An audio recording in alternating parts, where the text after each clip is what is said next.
the student debt crisis, the student loan issues, and the fact that Democrats are trying to push to forgive all student loan debt if they can. Not the Democratic Party officially, but many people in the party want all student loan debt to be forgiven. Joe Biden was pushing for this. Obviously, the Supreme Court wasn't having it, but we see here in some data that was published by Axios here that young Americans are likely to blame the Supreme Court and Republicans for a lack of debt forgiveness. Now, here's a radical idea. Maybe if you took out loans, the person you should blame for the fact that you are in debt is not the Supreme Court and not the Republican Party, but yourself. That said, I'm sympathetic to some of the arguments that advocates for student loan debt forgiveness make, just in the sense that if someone's already paid off more than they actually owed, but because they've been paying it off for so long and have such a high interest rate that they're still in the hole, I do think there's something about that which is upsetting, especially considering these loans are federally guaranteed, so there isn't the same level of risk for the lenders who are collecting this massive interest rate.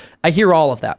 That said, it's hard to be sympathetic when people who statistically are making significantly more than people without college degrees are demanding that those people pay their debts off for them, and people who also are earning at the same level as people who did pay off their degrees but had to take less money in the moment in order to pay that off, and they want them to have their wages redistributed or their salary redistributed to pay that debt off. So just to give you guys an idea of the numbers here, if you graduate with a doctorate degree, your median earnings are $97,000 per year. Your unemployment rate is about 1%. If you have a master's degree, your median salary is like $77,000, about $78,000, and your unemployment rate's about 2%. When you get down to somebody with a high school diploma, your median salary is $38,000 a year, and you have an unemployment rate of 3.7%. So people who have doctorates, people who have degrees, they make significantly more than people who don't have these degrees. They also are significantly less likely to be unemployed. So the idea that you could spend 4 to 6 years in an academic institution, even longer than that, depending on the track you were on,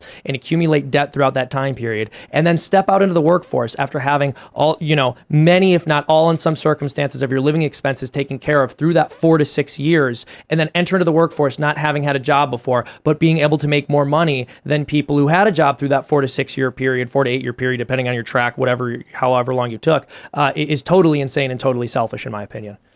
Part of it, I think, is that people expect that if they study something, they're going to be able to get a job in that field, and that getting a job in that field should be able to pay off their student loans. And I think that that's short-sighted as well. Yeah. I mean, if you go to college and you study gender and then you get a degree in, philosophy or whatever, like, why would you think that you're immediately going to be able to get a professorship and pay off your degree with that? Mm-hmm. The idea is that you go to school. Sure, you can study what you want, but you have to then get a job that's going to pay your bills, with the salary that you make.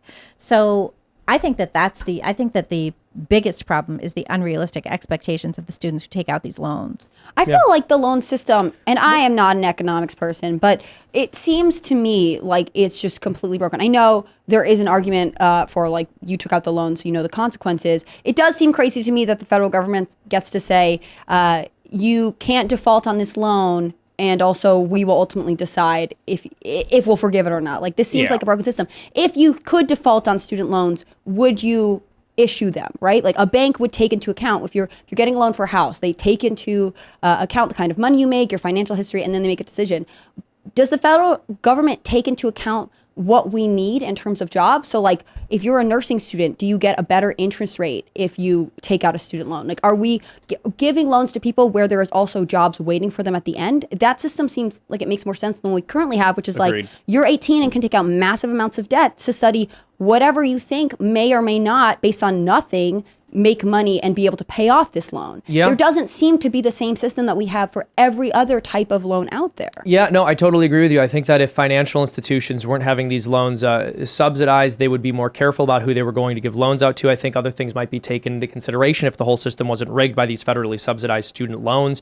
You might even have financial institutions considering not only the major person has and the likelihood of getting a job and what they might earn at that job if they graduate, but also the likelihood of them graduating. What kind of student were they in high school? And ultimately, I think the loans would be significantly less expensive overall. The National Bureau of Economic Research published a paper several years ago where they essentially confirmed that universities and colleges respond to the widened access and easily available money by doing, guess what? Raising the tuition. prices. Yeah, Look at they that. sure do. And most of the raises in tuition actually don't correlate with an increased number of people in the faculty. They actually hire more administrators. Yes. I know there are many people They who have build made the athletic argument. centers. Exactly. And so I know many people who have made the arguments that there are many colleges that they're basically hedge funds with a kind of educational front built atop. They take this money, they invest it, they end up growing their wealth. Kids are paying there to get an education. They don't necessarily improve the quality of that education as students move through, and the tuition goes up, and they're laughing all the way to the bank.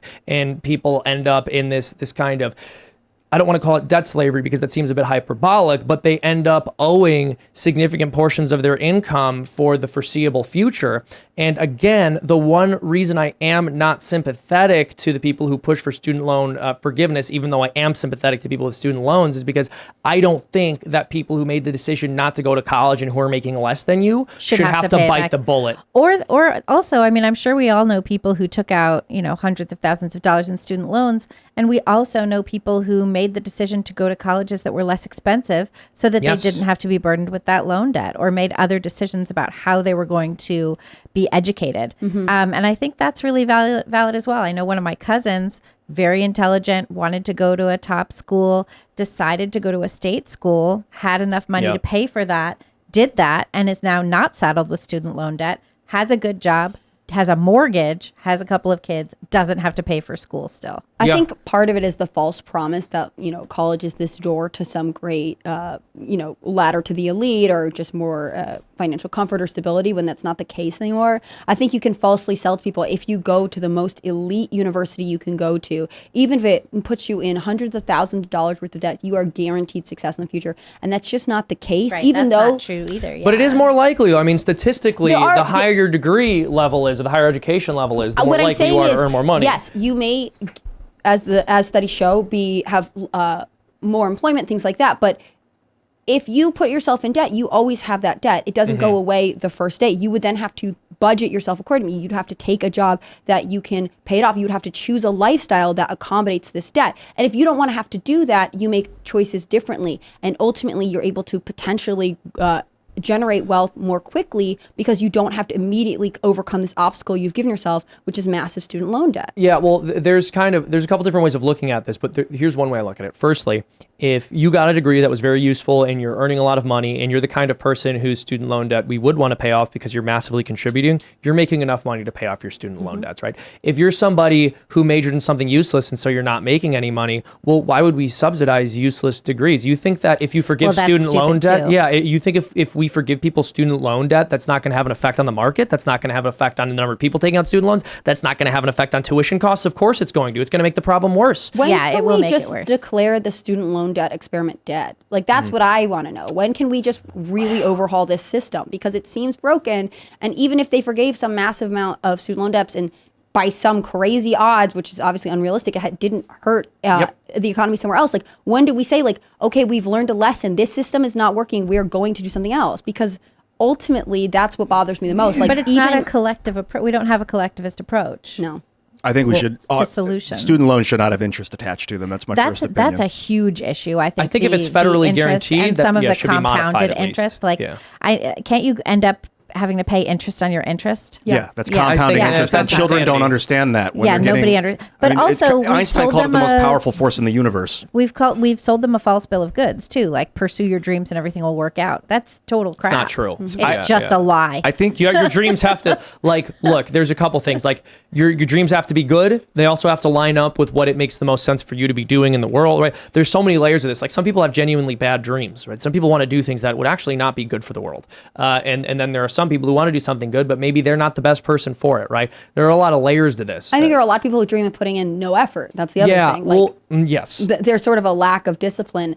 Like I said, if we had to line up a bunch of 18-year-olds and be like, hey, you could major in whatever you want, but I'll tell you that these are the industries that need workers. They have salaries. If you get through this degree, you will have money at the end. Like, There's going to be a lag there, though. As Right. soon as you say, like, these are the industries where we need people to come do work. It's going to take 10 years for people to get up to speed in that area, and then things will Better have than moved nothing, on. though, right? And I think part of it is like, why don't we train why do we children wanna- to make rational decisions about their future, right? Like, why are we also indulging this culture of like, you could do anything, but then you have to be responsible for the consequences of that. Thanks for watching this clip from the Timcast IRL podcast. Hang out with us live Monday through Friday at 8 p.m. and become a member over at timcast.com for uncensored, members-only shows exclusive. Thanks for hanging out, and we'll see you all next time.